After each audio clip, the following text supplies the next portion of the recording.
ఎంతండి half KG? Half KG 300. 300. 300. Okay.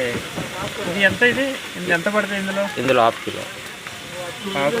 ఇది ఒకసారి యూజ్ అయిన తర్వాత మళ్ళీ యూజ్ అవుదా? మళ్ళీ యూజ్ అవ్వదు, ఎందుకంటే దీంట్లో without salt, without oil, without water కాబట్టి దీంట్లో వన్ టైమే దాంట్లో ఉన్న విటమిన్స్ అంతా పనికి వస్తుంది. రెండోసారి అయితే మనకు పనికి రాదు. ఓకే ఓకే చేస్తున్నారు ఇది.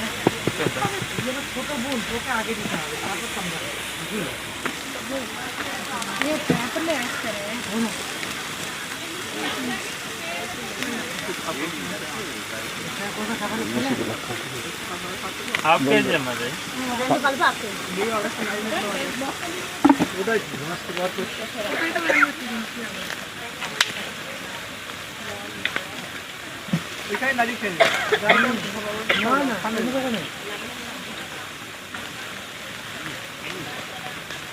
మేడం